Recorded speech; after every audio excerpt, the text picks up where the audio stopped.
लंका विजय के बाद जब श्री राम अयोध्या वापस लौटे तो एक दिन उनसे मिलने अगस्त मुनि अयोध्या आए और दोनों के बीच लंका युद्ध का प्रसंग छिड़ गया। भगवान श्री राम ने बताया कि उन्होंने कैसे रावण और कुंभकर्ण जैसे प्रचंड वीरों का वध किया और लक्ष्मण ने भी इंद्रजीत और अतिकाय जैसे शक्तिशाली असुरों को मारा। अगस्त मुनि बोले, राम, बेशक रावण और कुंभकर्ण भी प्रचंड वीर थे, लेकिन सबसे बड़ा वीर तो मेघनाद ही था। उसने अंतरिक्ष में स्थित होकर इंद्र से युद्ध किया था और इंद्र को बांधकर लंका ले आया था। ब्रह्मा ने इंद्रजीत से दान के रूप में इंद्र को मांगा, तब इंद्र मुक्त हुए थे। लक्ष्मण ने उसका वध किया, इसीलिए वे ही सबसे बड़े योद्धा हुए।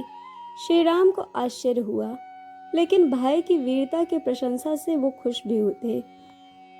फिर भी उनके मन में जिज्ञासा पैदा हुई कि आखिर अगस्त मुनि ऐसा क्यों कह रहे हैं कि इंद्रजीत का वध रावण से ज्यादा मुश्किल था। अगस्त मुनि ने कहा, प्रभु इंद्रजीत को वरदान था कि उसका वध वही कर सकता है जो 12 वर्षों तक न सोया हो, जिसने 12 साल तक किसी स्त्री का मुख न देखा हो और 12 साल तक भोजन न किया हो। श्री राम बोले, परंतु मैं वनवास काल में 12 वर्षों तक नियमित रूप से लक्ष्मण के हिस्से का फल देता था। मैं सीता के साथ एक कुटी में रहता था, बगल की कुटी में लक्ष्मण थे। फिर सीता का मुख भी न देखा हो ऐसा और 12 वर्षों तक सोए न हो, ऐसा कैसे संभव है। अगस्त मुनि सारी बात समझकर मुस्कुराए कि प्रभु से कुछ छुपा है भला।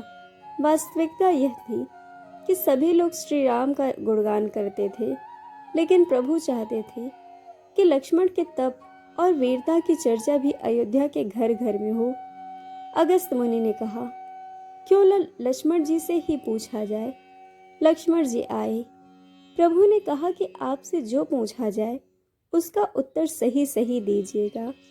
प्रभु ने पूछा, हम तीनों 14 वर्षों तक साथ रहे, फिर भी तुमने सीता का मुख कैसे नहीं देखा। फल दिए गए, फिर भी अनाहारी कैसे रहे और 14 साल तक सोए नहीं, यह कैसे संभव हुआ। लक्ष्मण जी ने बताया, भैया, जब हम भाभी को तलाशते हुए ऋषिमुख पर्वत पर गए तो सुग्रीव ने हमें उनके आभूषण दिखाकर पहचानने को कहा। आपको स्मरण होगा कि मैं तो सिवाय उनके पैरों के नूपुर के अलावा कोई आभूषण पहचान नहीं पाया था, क्योंकि मैंने कभी भी उनके चरणों के ऊपर देखा ही नहीं। 14 वर्ष नहीं सोने के बारे में सुनिए। आप और माता एक कुटिया में सोते थे।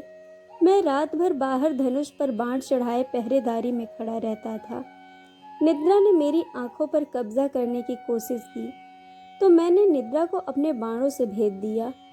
निद्रा ने हार स्वीकार किया कि वह 14 साल तक मुझे स्पर्श नहीं करेगी, लेकिन जब श्री राम का अयोध्या में राज्याभिषेक हो रहा होगा और मैं उनके पीछे सेवक की तरह छत्र लिए खड़ा रहूंगा, तब वह मुझे घेरेगी। आपको याद होगा, राज्याभिषेक के समय मेरे हाथ से छत्र गिर गया था। अब मैं 14 साल तक अनाहारी कैसे रहा। मैं जो फल फूल लाता था, आप उसके 3 भाग करते थे। एक भाग मुझे देखकर आप कहते थे कि लक्ष्मण, फल रख लो। आपने कभी फल खाने को नहीं कहा। फिर बिना आपकी आज्ञा के मैं उसे खाता कैसे। मैंने उन्हें संभाल कर रख दिया। सभी फल उसी कुटिया में अभी भी रखे होंगे। प्रभु के आदेश पर लक्ष्मण जी चित्रकूट की कुटिया से वे सारे फलों के टोकरे लेकर आए और दरबार में रख दिया। फलों की गिनती हुई तो 7 दिन के हिस्से के फल नहीं थे। प्रभु ने कहा, इसका अर्थ है कि तुमने 7 दिन तो आहार लिया था। लक्ष्मण जी ने 7 फल कम होने के बारे में बताया कि उन 7 दिनों में फल आए ही नहीं।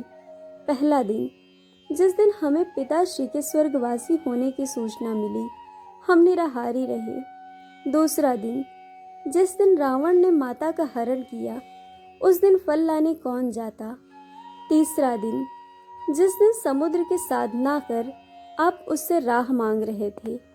चौथा दिन, जिस दिन मैं इंद्रजीत के नागपाश में बंध कर दिन भर अचेत रहा।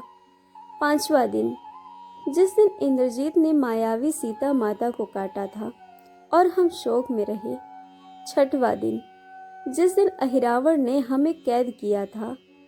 सातवां दिन, जिस दिन आपने रावण का वध किया।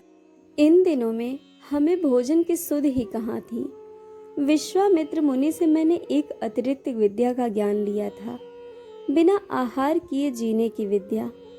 उसके प्रयोग से मैं 14 साल तक अपनी भूख को नियंत्रित कर सका, जिससे इंद्रजीत मारा गया।